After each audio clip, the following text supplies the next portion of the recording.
2019, if you had cracks in your business already, the foundations were shaken by the pandemic. Coming out of the pandemic led to some other interesting concerns, if we can consider we're coming out of the pandemic real, but coming out of shutdown led to more logistical challenges. And now we're sitting in what I'm calling an uncertain economic times. And we're going to dive into what is that and how are small businesses dealing with it. Anybody who's watched our program in the past knows that we are focused on supporting those small businesses who are growing the backbone of the economy. They're small incorporated businesses, maybe 5 to 20 employees. And in many ways, those little businesses have been hit hardest because they don't have the resources internally to predict, to analyze, to manage, and to respond to the challenges that are going on right now. So today I'm going to facilitate a discussion between a couple of brilliant people. We have Andreea Bourgeois. She's the Director of Economics for CFIB. Currently, she's working with CFIB's recent Atlantic legislative team to conduct surveys and research on a variety of economic and social issues affecting small and mid-sized businesses. Since joining CFIB in 2000, Andreea has authored numerous reports on topics such as the shortage of skills and labor, demographics in Atlantic Canada, and most recently, cyber fraud. She's responsible for CFIB's monthly business barometer on small business optimism, which I find fascinating. Welcome to this program, Andreea. Thank you for being here. Thank you for having me.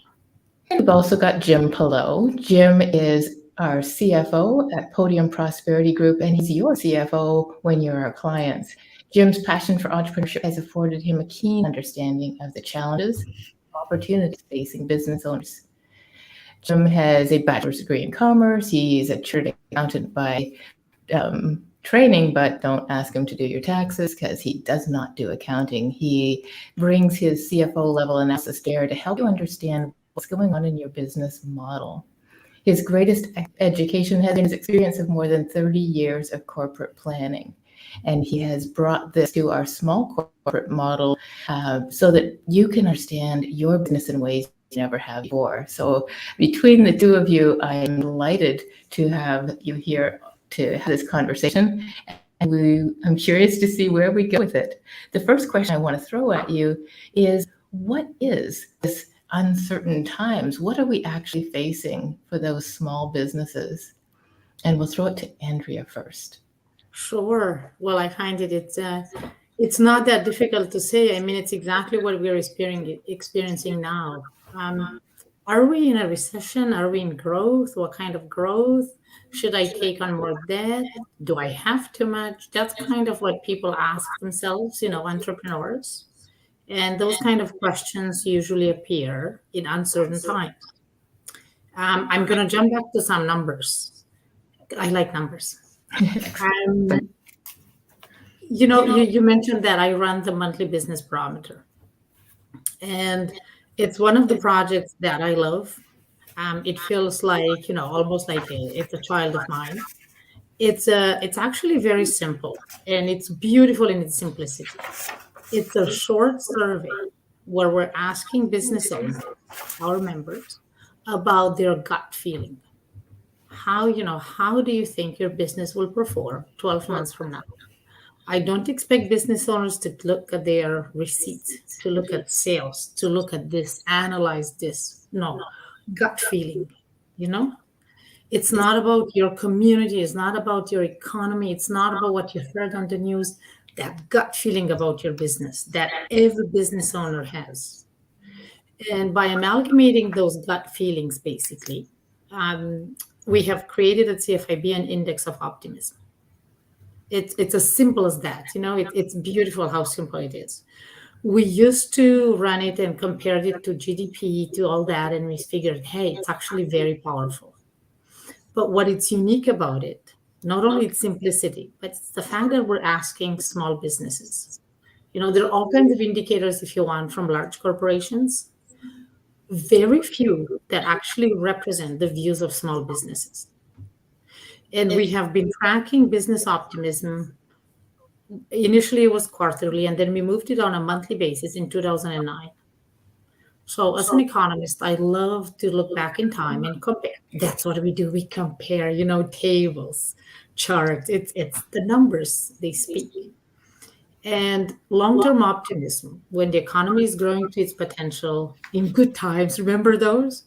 It used to be above 65. So we used to say high 60s. Of course, it could vary from a province to province. Even in good economic times, you may have a province that would be below that, of course. And, the same thing now when we are, like, let's say, in difficult economic times, you may have a province that's quite optimistic. And that's all normal. But looking now at optimism among small businesses, we're finding it very, how to say, it's at the lowest levels we have seen outside of recession periods. It's not as low as during the pandemic. Nothing can be as bad as during the pandemic. So, that's a good thing, right? So is it bouncing back then? Getting very close to those low levels of recessions. So if I tell you that the index is at 51.5, that's not going to say much. But basically, when the index can be 0 to 100, and those are very absolute numbers. In reality, we want to see it above 65. We haven't seen it around 50 for the long time, and now it's just skating close to like 50 and a bit. When it's below that 50 level, it's a magical level. It means when it's above 50, we have more business owners that are optimistic about long term than pessimistic. When it's above 65, that means like, yes, we're growing. And now you're going to say, well, what do we care about the number? Well, we don't really. But when we have low optimism, guess what happens? You're not going to invest as a business owner. You're going to keep your money closed. You're not going to take an extra loan. You're not going to hire extra people. You're not going to increase the hours. You're not going to bring new products to the market and so on and so forth. So we're seeing businesses being very cautious. So I can elaborate if you want, but I didn't want, we're tracking short-term optimism as well. And short-term optimism, it's even lower than that. Usually, the further you look ahead, the more optimistic you are. And this has been kind of the trend, especially for entrepreneurs, which are very optimistic by nature. You have to be optimistic to be in business. Otherwise, you're going to close and, be done with this. So short-term optimism, we're talking the next 3-4 months, that's below 50. There's a lot of unknown, right? Bank of Canada has another announcement in early June about the interest rate. What are we going to happen to the inflation? What is there be fuel prices? There are a lot of question marks. The load of optimism, if I look at the number, it's below 50. So, Andreea, I love that you've tracked this for so long. Are there any correlations or relationships between that level of optimism and the type of decision making that you see businesses taking? Well, we know that in times like if I go back to the pandemic, as soon as the optimism level dropped, and it dropped so low that really it literally got off the chart. So, when we designed the charts to make it visual, we never thought it's going to go so low. So physically it was like, okay, wait a minute, this has to go much lower than this. So it was like abysmal. And at the same time, if you look at all the other indicators that we're tracking, employment plans fell. No one wanted to hire. Obviously, they were closed, right? So you're like, well, yeah, of course they didn't want to hire. Investment plans fell. But investment plans, when you invest, it means you're going to buy a piece of equipment, you're going to buy an extra piece of land, you're going to invest in, some office technology. That means that the sales of other businesses were affected. So it triggered lower sales for other businesses in other sectors. So it was that investment decision. It's very powerful, actually. It affected your investments, it affected your people. It was just nothing was moving. And all those indicators just dropped. When optimism came back up, some of those indicators recouped, but not as fast. Actually, nothing recouped as fast. And remember, if you go back to that pandemic mode, we all thought, oh, we're in this for 2 weeks. So everyone was still optimistic. 2 weeks in is like, oh, this is not going to last 2 weeks. We're talking about a month. In a month, we're done. By the summer, we're definitely done. So short-term optimism, it was still like, oh, we're going to be fine. That next summer came, and the environment was so different, and there were so many restrictions still in place that nothing recouped. And we used to talk about a check mark kind of recovery for the market because it looked like dropping. You know how the teachers put a check mark on the kids' test? It looked like but then it was slowly backing up. And some of those indicators recoup now. So we're seeing some of decisions coming back to normal levels, but the long-term recovery is very different for every business. Right. So, Jim, I wonder if you could speak to some of that decision making that people go through, because in their small businesses, they don't necessarily have the resources to make the decisions that allow them to respond instead of react. Yeah, I think that, and Andrea, as you probably know, we deal with small businesses in the classic sort of 1 to 99 person size.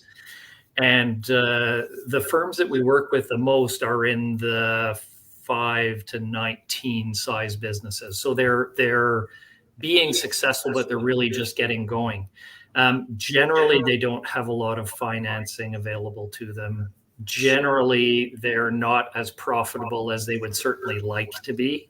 The CEOs often, or the owners often, taking home a very minimal salary in order to keep the business afloat. And one of the, so a couple of things, one of them that we have people focus on when they're there, and I would suggest that it's probably more important in the context of a recession and inflation. I don't know, we'll talk about labor later too, but in this kind of uncertainty is to, given the resources that you have, is really to focus on profitability. So you have a business, it's operational, maximize the profit that you can get out of your business now, and essentially without investment, just by thinking about the way you run your business, by making sure that you're in the right business model, by making sure you have information to make decisions. So we have there's a whole non-investment related mechanism for increasing your profitability, which increases your robustness in the context. No matter what happens, if you've optimized your gross margins and your profit, that's sort of a tact that you can take in these times of uncertainty. The second one that all business owners need to think about in uncertain times and high interest rates is, of course, preserving cash flow, which goes back to your investment comment about investment is soft because people want to hold cash because they're not sure what's coming and confidence is down. So actively managing cash and cash availability and cash flow are two of the things that small business owners can do without thinking about expansion or investment or changing what it is that they do. I think it's interesting. One of the things you'd mentioned earlier, Jim, was that small businesses don't tend to be ready for things to go wrong. Right? They don't even know how to prepare for that long-term side of projections, the changes in the market, the changes in the economy, the changes in the community. An important part of every business, and this is a thing that we happen to help people with as a core part of our service, is helping them write a business plan. And we're talking about a business plan being a tool to guide decision making and a map to determine where you actually are on your business journey, in addition to the creative value of actually writing a plan. But a business plan is a very powerful tool to understand how your results are deviating from what you wanted them to be or what you expected them to be. It makes your decisions a lot more manageable and impactful. Right, so having that context of a long-term plan. Andreea, you said people aren't investing. I also wonder how people are responding, what you're finding out in the business community. People tend to look at uncertainty and they pull back in. They start crawling back inside and cocooning in and hoping for the best with their heads down. And all through up to that 2019, expenses have been rising in their business. And we all kind of know that classifying something as an investment versus an expense is kind of gray area.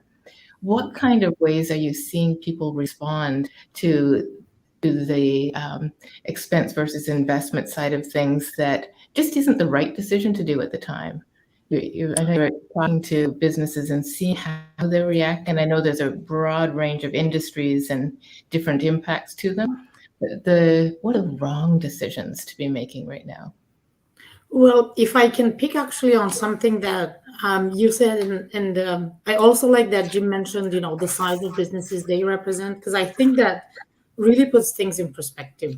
I'm going to make a parenthesis just to say, never take it for granted that people know. So at CFIB, we represent independent businesses that have from no employees to up to 499 employees. Now, and we are in every region, in every province of Canada, and they can operate in any sector. Just to put it in perspective, so we have 97,000 business owners who are members across Canada, and about 38,000 in Ontario alone, about 20,000 in Quebec, and so on and so forth.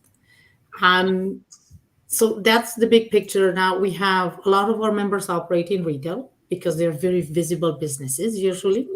We have a few manufacturers that tend to be on the larger side. We have some of the fish plants. I live in a more rural community. We have some of the fish plants that, when their season is busy, they can have 300 employees, and otherwise they go back to less than 100. Now, the vast majority of our members, they have fewer than 5 employees. So we're really talking about micro businesses. And they're the ones exactly that need the most help. They don't have it inside, and they don't know how to or where to go look for them. Mm-hmm. So other than doing surveys, not for the fun of it, but to actually be able to help them and to also lobby on their behalf to governments at all levels, what should be changed so that the environment is pro to business activity. We also offer some of the services, some of the counseling. And actually one of the pieces of advice, it's always exactly like Jim said, talk to someone, make a plan, write it down. It can be about your financing, it can be about succession, it can be about a new product. Write it down. And sometimes we think, well, that's intuitive. Well, not always, because the owner usually has an idea, a great idea, a new product. And they assume that communication is smooth and clean and direct, and all that goes well until it doesn't.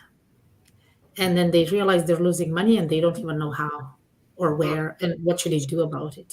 So the pandemic really worsened the situation for those micro businesses who didn't keep really track about their it could be about the supply chain, it could be about their labor costs, it could be about the demands with their clients or so. Every time write it down and have a plan. So that was exactly the same thing like Jim said. Now in our surveys, we run a few surveys, not too many, because we know that business owners are busy, but in some of our surveys we ask them about the cost of doing business, and we're asked them on a monthly basis as well. And what we're seeing is really alarming. For instance, borrowing costs are twice as high now than they were historical average before the pandemic. And they started increasing about mid of last year, at the same time as the Bank of Canada started increasing rates. So, because, we also noticed from research that a lot of business owners have variable rates loans. They are more pro-risk. They think they know the market, so they would go with the variable loan, which for a while it proved a really good decision. And then it became a riskier decision. Now, it really depends what kind of loan you have and all that. But usually when the Bank of Canada made the announcements and the increased rates, that triggers down into all kinds of other financial products. So having a plan and then looking at, what costs you. Some of those clients, are they really as profitable as you think they are? Know your clients, know your cost structure, know your price structure, know your employees and what kind of cost you can have there. A lot of businesses, what we've seen during the pandemic, and they kept it after, they reduced hours. The hours of operation for a lot of stores, especially retail stores, they had to reduce it because it wasn't profitable to be open that late at night or on a Saturday or something like that. And they never got back to those long operating hours. It saved them some money. However, fixed costs like, rent or property tax, they're the same. Doesn't matter for how long you're open. So we are tracking the borrowing cost is really, it's where it hurts the most right now. What we're seeing from members also, the other indicator where we're seeing about double the historical average is on input product costs. Now, not every business has input products, and some of them you're, like if you're a hair cutter, or you offer personal services, your input products are limited. You're still feeling the increased cost, but you have fewer input products. If we look at manufacturing, at construction, some of those retail sectors, they are really feeling the pain on input products. They would say, we have heard from members who said, my sales are up by 30%, but inflation was up by 12%. So in the end, I wasn't as profitable as I thought. We also receive a lot of comments. So that's a wealth of information, and sometimes it's easier to relate a comment than to read a statistic. So we're seeing a lot. Labor costs are high, wage costs have increased, and actually we have heard from members, especially in March, that in April they will feel new wage pressures because a lot of minimum wage increases. And it doesn't mean that they pay the minimum wage, but as soon as you increase the minimum wage, all the other wages are going to go up.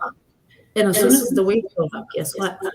The payroll costs, they go up because you have to pay workers' compensation, you have to pay CPP, you have to pay EI. So when that base goes up, everything that's multiplied on that goes up.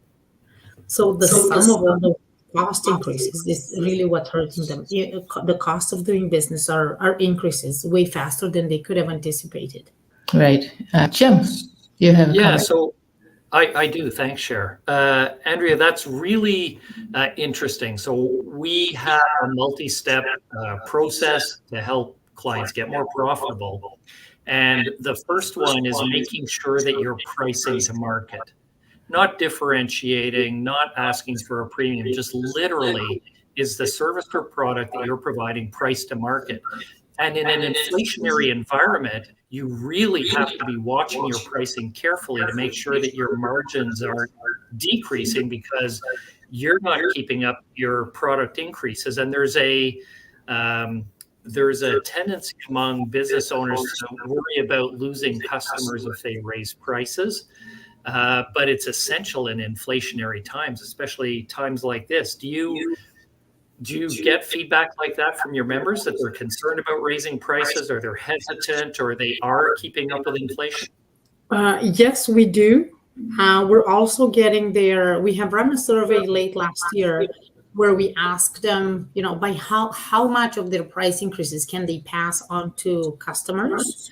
And actually, a third of members said they cannot pass cost increases on to customers. They felt that they were at the limit. We're also asking them on a monthly basis by how much they feel that they would increase prices. And a bit of good news, the latest reading that we had from February, they were planning on increasing prices by on average about 3.3%, which is way lower than at the highest when it was in May of last year when it was a 4.6. Now you can say, well, these numbers are very low.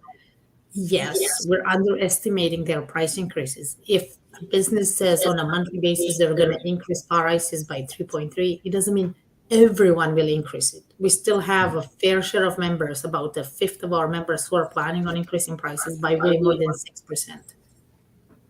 So the average usually hides a lot of discrepancy. And as I say, when we look at the retail sector, sometimes we all assume everyone is kind of selling greeting cards. We have car dealerships in the same pot as Dollaramas that can be business owners and can be our members. Increasing the price of a car by 6%, it's a huge amount of cash actually. Increases the price of a greeting card by 6%, it's very passable because the price was very low to begin with. So an increase of 3.3, when on average we used to see a 1.1, 1.2, that was before the pandemic. We've seen it on 1 year where it was like 1.8. So it was below the inflation because Canada had very manageable inflation for a very long time.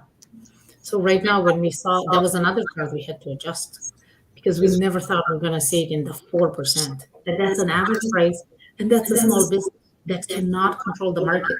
We're not talking here about the Walmarts, large corporations that they control. No, this is the convenience store on the back street. This is the coffee shop that if it increases by too much, it's going to go out of business. So definitely our members are limited in the amount that they can increase, by how much they can increase, and they're fearing that will drive low demand. It's interesting that you mentioned various times now that they feel and they fear. And it is very hard for a small business who is already kind of teetering on the edge to take any chances and risk, in their minds, losing their clients. But the challenge on the other side is getting them to step back and look at, do they have more profitable lines? Do they have something that they should be just cutting out of their offerings because it's not working? That level of knowledge, and you say they should have a plan, having the ability to make that plan and to know what to look at, I think is one of the biggest challenges when it already feels a little bit too late. I wonder, Jim, if you could speak a little bit more to some of the ways that people can look at their business model and tighten it up. Yes, thanks, Cher. One of the tools that we use in our, a couple of things. So one is focus and one is understanding where you sit in the value chain. So simply put, a value chain is what a client will pay for what you sell them. Now, for many people, that's a business-to-business client. So you're selling to another business, and some businesses sell to consumers. So the value chain is wherever you sit in the stack of goods or services that produces a thing that an individual, a client, a customer, end customer wants to buy. How much of that value chain do you own? So, I mean, a good example that we've worked on with a client before is a custom kitchen. Lots of small businesses make custom kitchens. For the client, it's $100,000 thing. And that includes hardware, and it includes the plywood, and it includes the hardwood, and it includes the installation labor, and it includes the tile and the backsplash.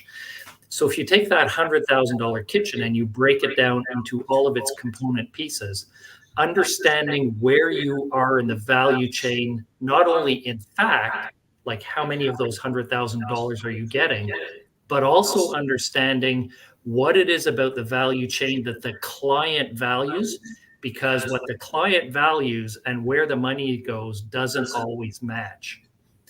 So you want to be in the highest ratio of client value to absolute dollars, because it allows you some flexibility in price.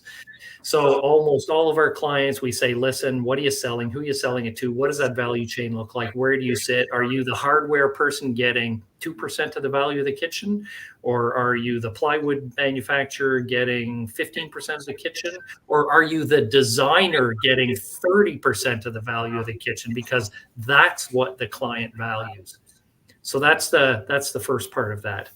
The second part of that then is figuring out, within the slice of the value chain that you've got, what are you good at? We had interesting lunch today with a colleague who is a lawyer who told us a very funny story about his first business, which was a small business doing renovations in the Vancouver area. So he and some college buddies got together. They passed flyers around a neighborhood to do renovations and took everything that came their way. And not only that, they didn't subcontract anything. They went to the hardware store, learned how to do it from the hardware store, and then figured it out by themselves.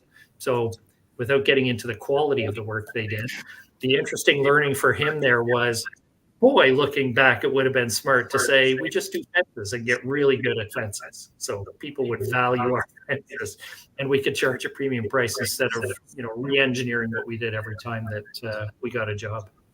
I love that, because it's the opposite of what people who are afraid tend to do. Your advice is the opposite, right? That focusing in your excellence, finding your profitable product, really honing in on that and making sure you get in front of your ideal market. Brilliant idea.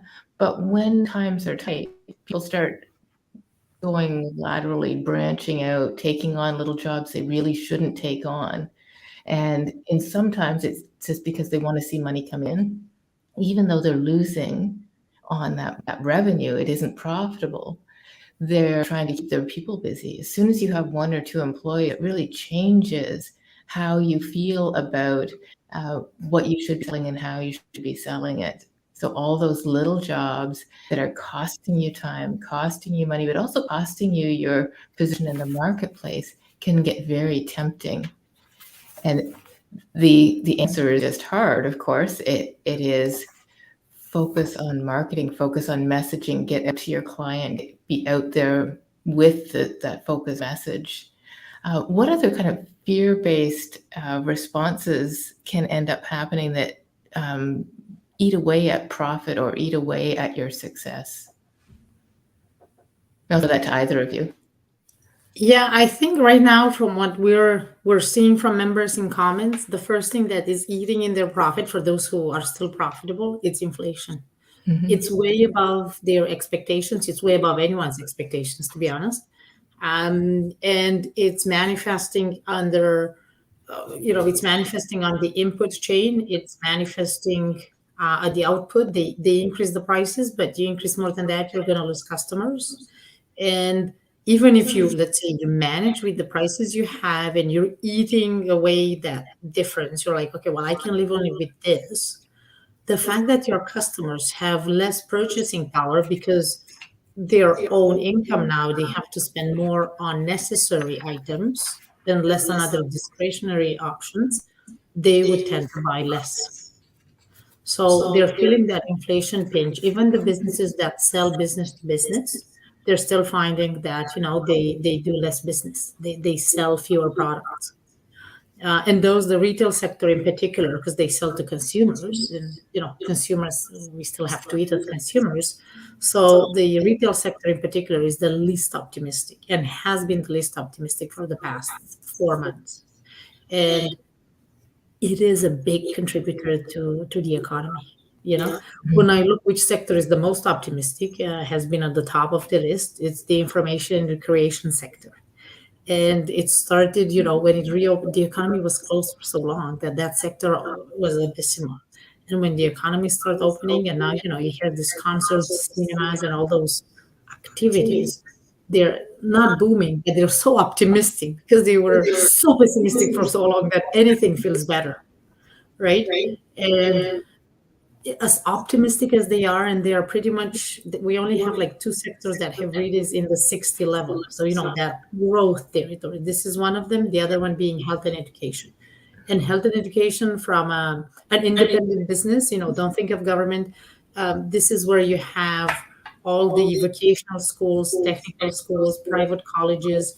This is where you have healthcare practitioners, massage therapists and all that. So that sector in particular is optimistic. As optimistic as these 2 sectors are, they cannot make up for the retail being the least optimistic with levels below 40, and the manufacturing sector, which is with levels of optimism around 40. So retail, they deal with the consumer. Inflation, it's their purchasing power. Manufacturing, they have input product costs that are so high. And then, yes, they sell to other businesses, but they cannot play with the prices to make up the loss of income.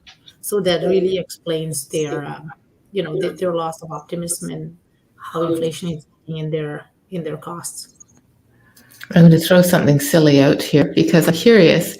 Bank of Canada has, of course, been raising rates, and I read an article a week, maybe 2 weeks ago, blaming the slow return of the economy on the fact that small businesses are increasing their prices too much. Where would that have come from? Where would that impression come from? Because it doesn't sound like that is even happening, let alone that it would have that effect. Well, I think the Bank of Canada was a bit surprised when they saw that the economic activity is still continuing as strong. They expected more of a slowdown, and that would have meant that their monetary policy is working. And right now they actually published their deliberations. So I think it came out today, their deliberations for the last rate. And you see really that I was on one of their official internal discussions. Well, not internal, because it's with stakeholders outside. And someone asked them point blank, how could you get it so wrong? Like, you're the Bank of Canada, right? You have extremely smart people. And how could you be so wrong on inflation? And the answer was so direct. We couldn't anticipate two major things that happened. The war in Ukraine, we couldn't anticipate it would be such a big deal with so large repercussions on the energy sector. And we could anticipate that the pandemic would last so long. And it's true. And I can just picture their economic model. They didn't have variables for those things. So right now they said that, and the next question was, are you adjusting your economic models? And they said yes, but we still don't have variables. How do you put war in Ukraine as a variable? It's so they didn't expect the economy to be so resilient in a way. That was kind of because it's still going strong. And as I said, economists have been talking about recession since last October, pretty much. But we haven't seen it. We have seen very slow economic growth. GDP overall still grew by 0.1, 0.2, which is very, very slow, but not negative. There was no negative growth, and that is the good news. So this is kind of where, yes, small businesses did increase some prices. And again, if it was the Dollarama that increased the prices, we're not going to notice. And when I say that, I mean it in a major picture. Some of those prices, if they increase by 25 cents, a few dollars, you're not going to notice in the big scheme of things. But for instance, for big ticket items like machinery equipment for businesses, that was definitely noticed because we're talking about tens of thousands of dollars and they needed to take credit for that. So for some of the items that businesses felt, that's why we're seeing borrowing costs being such a huge worry for them right now. I don't know if that answers exactly your question, but I think there were a lot of economists that got it wrong. And businesses were more resilient than anyone expected. The other thing that was, unexpected, it was the labor market. In the past, when we had recessions, we had high unemployment, and they kind of go hand in hand. Well, we're seeing very high labor shortages right now. More than a third of our comments from members every month, and I get over 100, so people who actually write paragraphs, are about how hard it is to find good people. So even though they have these constraints on prices and they have lower demand, they're still looking to hire, and the economy is very tight on that aspect. So that wasn't expected. I would love to hear Jim's comment around that. Andreea, I have your most recent publication spread out in front of me here. So I feel flattered. They're brilliant. They're absolutely brilliant. The labor situation has been confounding economists. Every economist I've read, nobody can figure out what's going on. And a couple of interesting statistics out of here. And before I say what I'm going to say, I want to pointedly say to the listeners that every business represents a family and a person and employees. So the comments I'm going to make are much more, they're aggregated, right? We're looking at economic stuff, not individual situations. So I appreciate that individual companies are having different experiences through what's going on right now. And I'm only talking at the aggregate level. I find it absolutely fascinating that the smallest business in particular have this tremendous vacancy rate, which means that they're not able to operate at the capacity to meet the demand that's already there. They have the demand, they can't meet it because they're short of labor. And I try to line that up with the not so high optimism. And I try to line that up with the not increasing prices and the capacity utilization of the system overall. And I think if there's a recession coming, and I think the soft landing is going to miss one way or the other. But if there is a recession coming, how much buffer is there in that labor shortage before it actually impacts, production? Because if you're looking for 5 people and your demand drops and now you're looking for 3 people and your demand drops and now you're looking for 1 person, you still haven't affected GDP because you haven't actually cut your sales yet.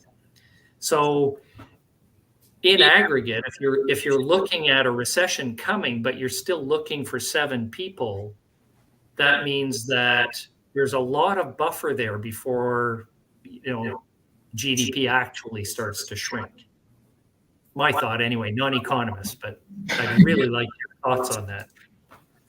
There is some buffer, that's for sure. And I really like your comment to begin with, to say that we're speaking very macro, and that is very true.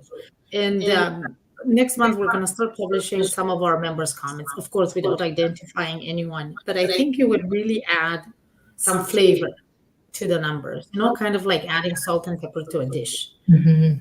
And it doesn't matter how the economy is out there. In order for a business to be in a good or bad situation, it depends on your community, it depends on your business cycle, and it depends on your business. And I'm going to pick, I live in New Brunswick, and we had a community that recently lost a major employer. It didn't matter that the rest of the economy was going well. That community in particular was affected because a lot of people lost their jobs. Temporarily, they had some income, but long term, everyone was worth. So businesses that were in that community, they could have sold the best coffee ever made in the world. They were affected in their final, bottom line because people could only spend so much. So it had even nothing to do with the recession outside. It had to do with the fact that there was actually a foreign-owned company that decided to close its doors. So, and then we have also seen, and we have seen during the pandemic, obviously, that a lot of grocery stores were doing really well. There wasn't much to do other than, eat and cook. So, but this is just an example to say that even in bad economic times, you will have businesses that are thriving because their business cycle is such that they're on an up slide, and you will, is the nature of the service they offer. I'm hoping that soon we'll get to change our tires, a few snowstorms, give or take. And usually I call the garage and now says, I'm so busy, I can only give you an appointment in 2 weeks. Of course, garages are a perfect example. When there are bad economic times, people tend to fix their cars. Everything that can be fixed on a car is going to get fixed rather than go and buy a new one. So this is the perfect example that actually they're doing the opposite of what you would think in bad economic times. And they're looking to hire technicians left and right, and they're only a limited supply of people, and they're looking to increase their wages. And, you want someone to look at your car Friday at 6 o'clock? Too bad. We're only opening on Monday. Like, yeah, but you used to. No one wants to work Friday at 6 o'clock. Oh, okay. So you see, when you say there is buffer, some businesses have a lot of buffer. Some businesses will have demand, even if we get into a recession in the next quarter. I'm not saying that we do. And, we do some forecasting exercises, and the next one will be actually published the second Thursday in April. We're doing with an outside firm partner in Montreal, Apico. And right now we haven't forecasted any recession. We still forecasted slow economic growth. So I believe there is some buffer in there, and I'm an optimistic person. Even though it affects me when I need to fix the car.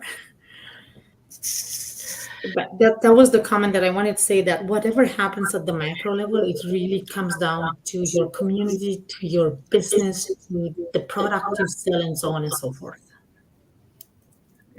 Which still leaves us in uncertain times. And there is no best practices really that I'm hearing, other than really look at where your excellence is, really look at what people still need from you in your business and focus in on that. Because even in those challenging times, the needs still need to be filled, and they don't feel like luxuries necessarily, though there's still the market in luxuries. I haven't asked questions about types of industries where they're not impacted, or types of clients where they're not impacted.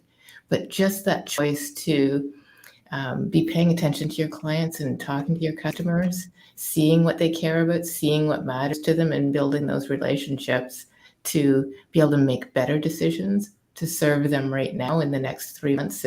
If that's your optimism meter, where you're saying, how do I get through this first stage of the next bit of the year, hoping that things do get clearer.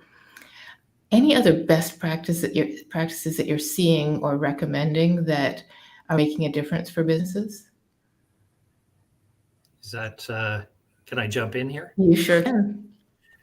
So, having had a lot of years of experience as a CFO, one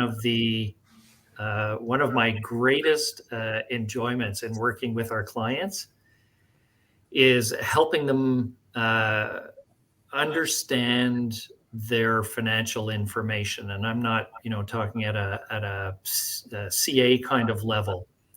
Most small businesses work from their bank balance. And the bank balance is just not sufficient financial information to inform your decisions, especially in volatile or high risk times. So one of the things that we do is, work with the client's bookkeeper to produce monthly reports rather than maybe annual reports, or maybe 18 months later, your accountant's got your statements ready for your tax filing, which are prepared to help CRA, not to help you run your business.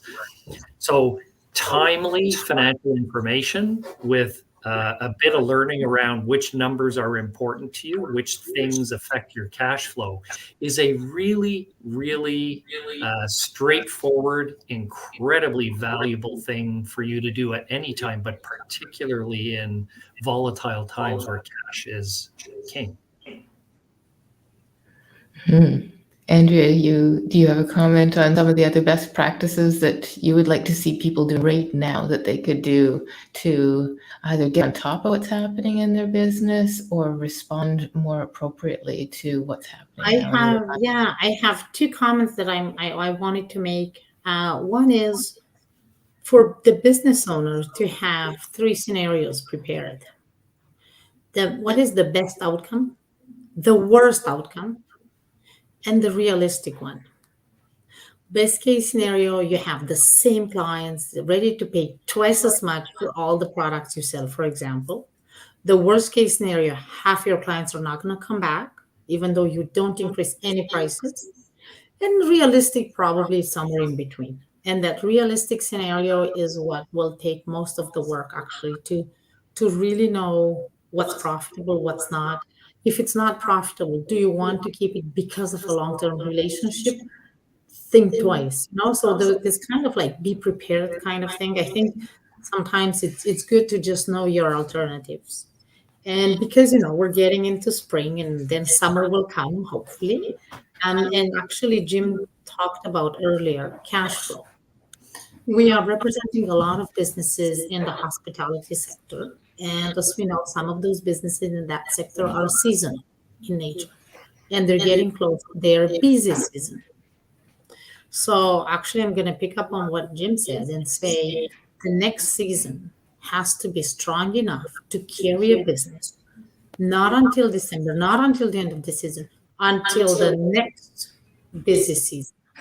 Seasonal businesses are very depending on the cash flow during the high season. Again, summer is coming and we tend to have a lot of businesses that are open in the summer, versus like, let's say a ski lodge. So talking to those business owners, they have to know how to play with their product, their prices, resources they have in terms of labor, in terms of equipment, in terms of, whatever services they offer, so that the cash flow they generate would cover them until the next busy season. And that's not an easy exercise to do.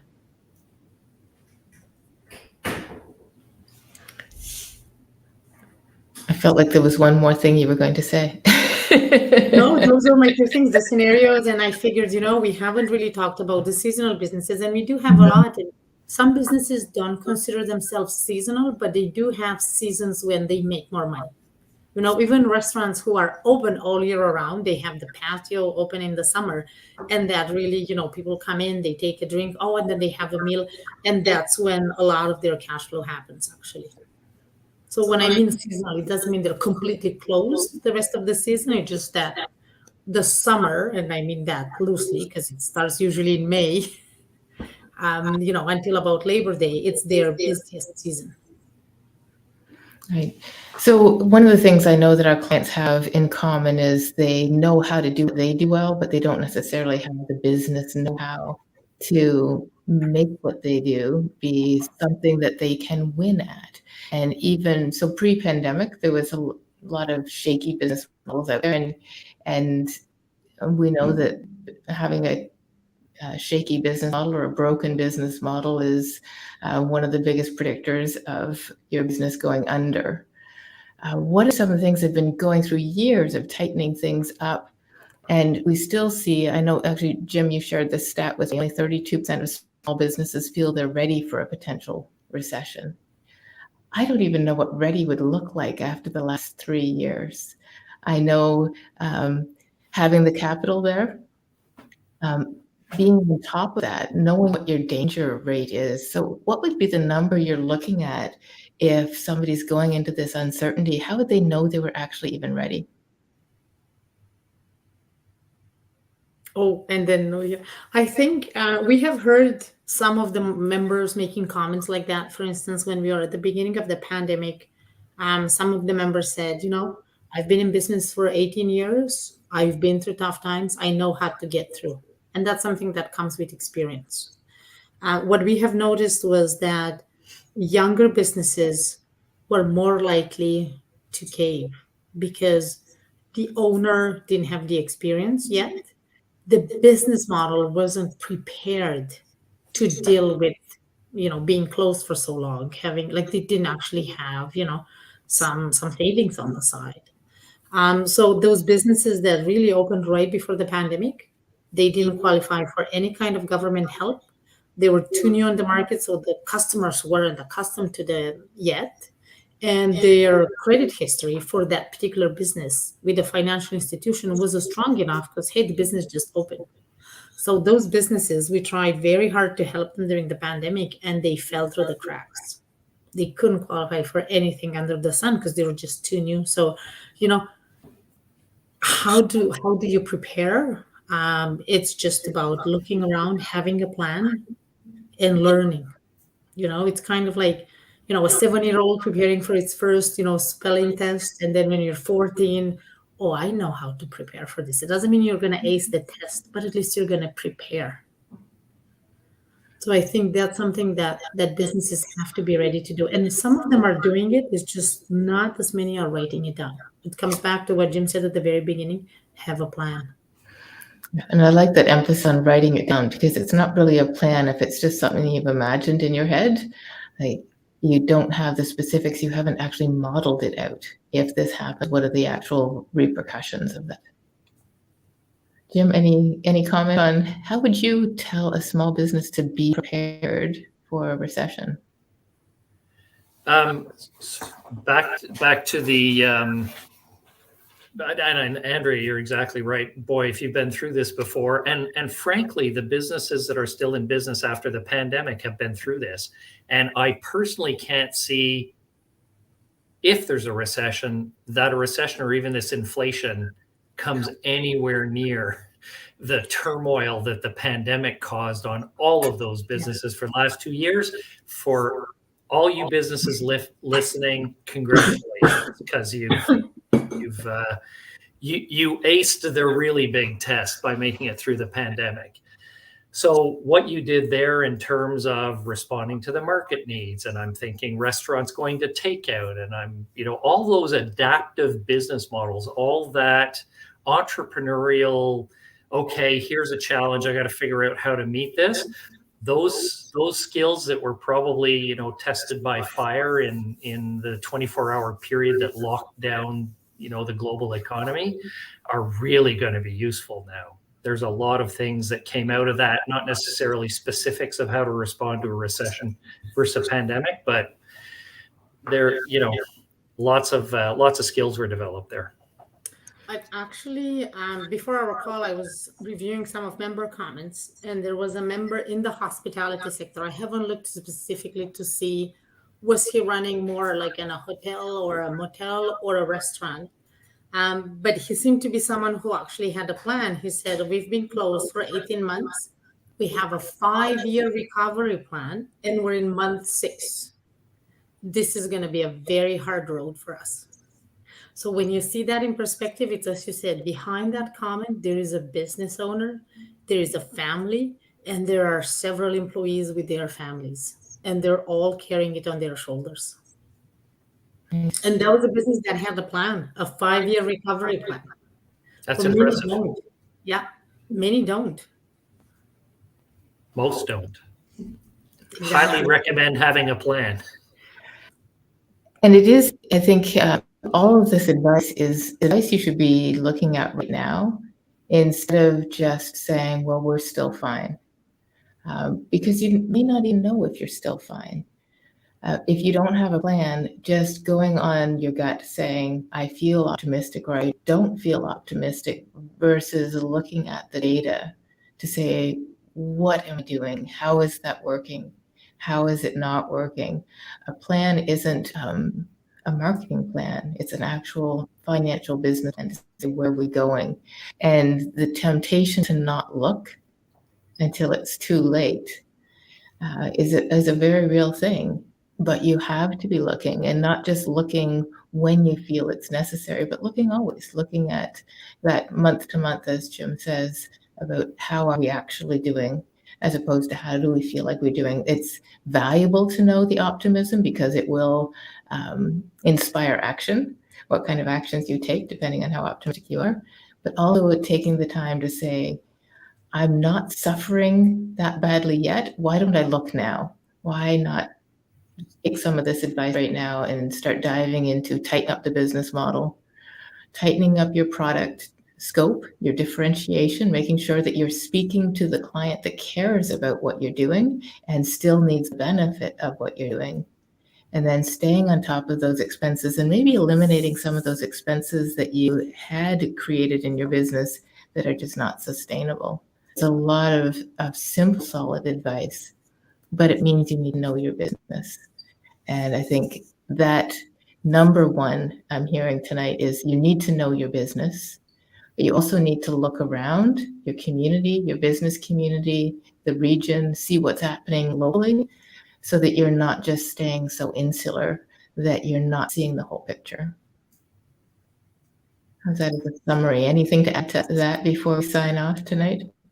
No, I think it's a good summary. And I think, we're going to go back to the fact we're speaking macro. It doesn't mean that all businesses are hurting right now. They're all having this and that. But I think they have to make a plan and keep being optimistic, and we as customers shop small business. That's the best way to support them, keep being their clients. Well said.